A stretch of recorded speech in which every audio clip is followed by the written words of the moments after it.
Hi, everybody. I am popping on live, so I am actually going to post this in a couple different places. So hang in with me if you are just coming on. So let me go ahead. I'm going to open up our group so that people can come and talk about the power of saying no. Okay. And the reason why I think this is such an important topic is because sometimes we feel like we can't ever say no to anything. And sometimes it's very powerful to say no. And I'm going to show you that. Excuse me, I'm getting over COVID. I was sick last week and I didn't know until Friday that what's it called? That I thought I had a sinus infection. So I went to the doctor and it was COVID. So yeah, I'm trying to share this, but I'm feeling great now. So as long as, but I might, if I cough or anything, you'll understand why. Alrighty. So I'm going to share this. I'm going to go ahead and just tag people.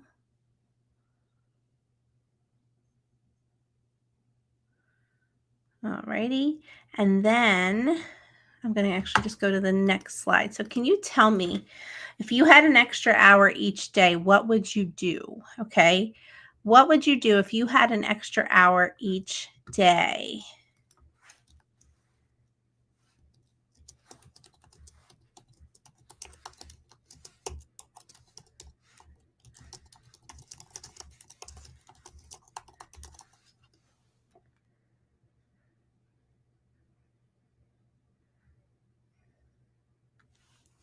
Okay.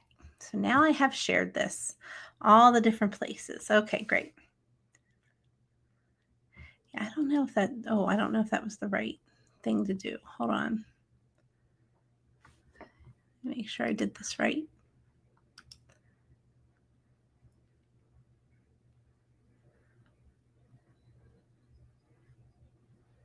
Okay, it looks like. Okay, great. All right, so here we go. If you had an extra hour each day, what would you do with that time? Okay, people might say a lot of things. You might say exercise, might say cook, might say I'm able to, take another trip on, or I'm able to work more, I'm able to walk the dog. Lots of different. I want you to share with me what you would do with that extra hour if you had one. We all wish we had more time, right? Okay, so now let's talk about why am I talking about time? Well, time is important because your time is valuable. There's actually there's nothing more important than your time. Your time is the most valuable thing you have. And I want to explain also the reason why this is a pop-up live, and I'm sending out the replay of this as well because it is summer. And I'm very grateful that my son has a great group of friends that they go and do things, but I don't usually find out about those things until I don't know, hour before. So it makes for planning a live mini class hard because I want to make sure that he's, socializing in the world. And then also, but I have to get him there. So I find that anytime I schedule something, I wind up having to reschedule it because of my child's schedule. He's living his best life and I'm his ride. So that is why this is more of a pop-up live versus one that I have scheduled because I just decided to try it this way this week instead of last week I had to reschedule, So anyway, that's why this is just some random 1:38 on a Wednesday. Normally I'm more of a scheduled type of person. However, you guys know that the summer sometimes things can be a little crazy. So here we are. And then next week there will not be a mini class because I'll be at Disney and Universal. We're doing just a couple days in Disney, and then we're doing Epic Universe because my husband and son were jealous when I got to go. So we are going next week. Okay, so why is it important to talk about your time? Okay, why is this topic important? Because time is money. All right. We don't get time back. We can make more money, but we can't get our time back. Okay. So you have to think about your time as a commodity in your business, okay? Think of it as every time we say yes to a request, we're also saying no to anything else that we might accomplish with that time, okay? So if you're saying yes to a request, it's something that is not in your wheelhouse. You're going to have to do a lot of research. It might not be the best use of your time, all right?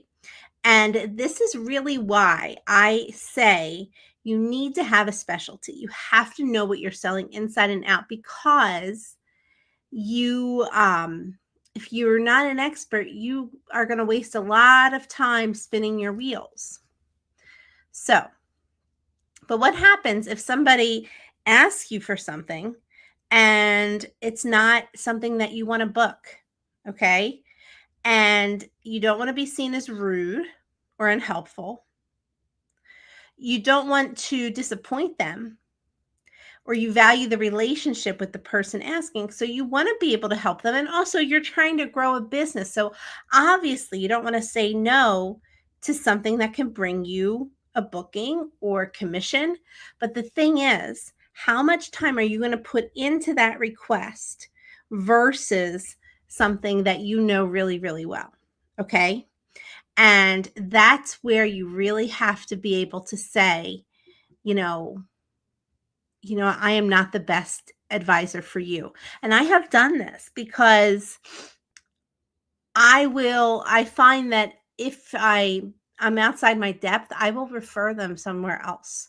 And that shows them too that you value their relationship too, because you're saying, I don't know this well enough.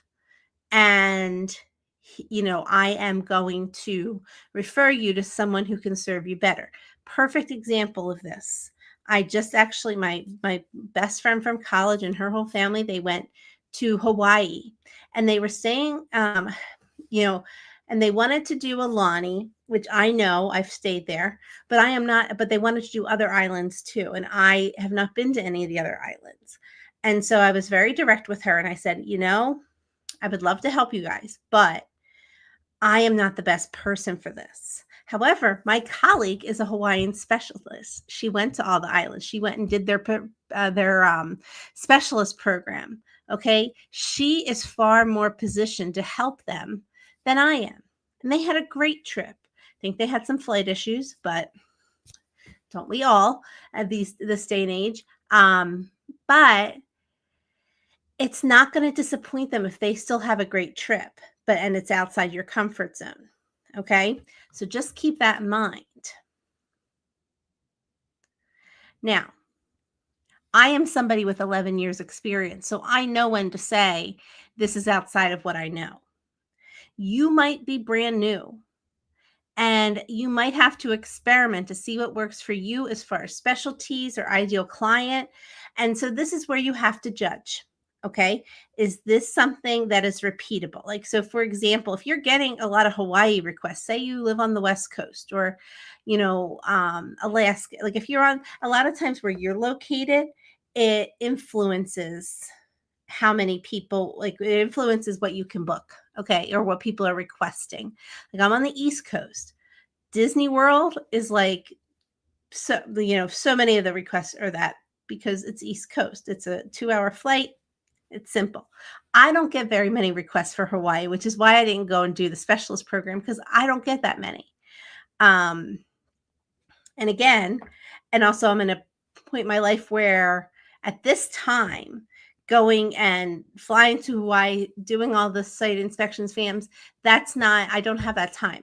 In a few years, I will, because I won't be, I have, I won't have someone I have to cart around all the time, which is fine. I love driving my son around so that he can live his best life. But I'm doing that now. So my specialty is just lies and things I know.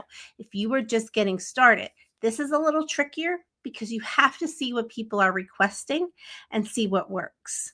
So while you don't have to, so if you are newer and you don't yet have your niche or your specialty, then you can experiment. If you get that Hawaii request and you want to go and do all of the trainings, that might be time worth spending. However, if you are not, it's hard to judge, okay, am I going to waste my time on this? Okay. And what you want to make sure you do before you do anything is that you qualify your client so that you're not doing all this work for a quote that's not going to book. Okay. So if you're new, you need to experiment, but you need to have some sort of relevant experience. Okay. For example, when I was a new agent, I did some Europe bookings, but guess what? My experience, I had been to Europe in the past couple of years back then. I haven't been to Europe since 2010. I'm not really a good resource for somebody for Europe. Now, 11 years ago, I was because it was closer in memory. However, today, I have not been there since 2010, so a lot of things have changed. And so that's an important note that, you have to go where your frame of reference is, okay? And then build off of there. So here's what happens when you say no. Now, I will tell you, my first 2 years, I didn't say no much. I took everything, and that's fine because you need to find out what people are going to book with you. Okay. You say yes in a focused way and learn with each experience. So you still need to be compensated. So don't book something where you have little to no commission or service fees. You don't want to set a precedent. And here's the other thing about service fees and things like that. Are people going to be willing to pay a service fee to work with you if you're not an expert? And that's why you need to be knowledgeable in what you're booking. Okay. And so you have to be smart. You can't do something for free. You have to either charge a fee or, if it's a supplier that has a great commission, awesome. Okay. So once you know your specialty and who you're working with, you have to focus on what is building your business. So again, if you're newer, you might have to say yes to more things because that's just how it is. However, if you are more experienced, over 3 years in, you have some data now to say, okay, this is where I'm getting bookings. And if you get an outlier, think about if it's worth the time to work on that. Now, it might be that you do have time to do the extra research and things like that, but you want to be able to build your business off of things that you can come up with a process for. And if you're doing a lot of different one-off things, it's harder to do that. And again, I know some agents who love doing the one-off things because that's where their passion is. And if that's your specialty, perfect. Make sure you're charging a planning fee and doing all that. But you want to make sure you're using your time wisely. If you're going to take your expertise and design these awesome trips, you better charge a planning fee before they even request a quote. Okay. Or before you even start working on it. Because a lot of times what I see agents and advisors doing is you put all this work into a quote and then they don't book, but you did all this work already. So you need to be able to be smart about that. For example, my colleague who does Hawaii, before she will even issue a quote, there is a planning fee because there's a lot of work that goes into putting that together. Okay. So, and again, she's specialized. She has the certification. She can confidently charge that because people want her expertise. They want her to set up their trip. Okay.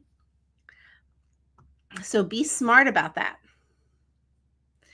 And on the other hand, if you have to say no to something that is just like, for instance, me in Hawaii, I have to say no to it. I know it's lucrative and I know I can get more experience there. It's just that at this time in my life, it is not worth that extra time because I am not an expert in it. Okay.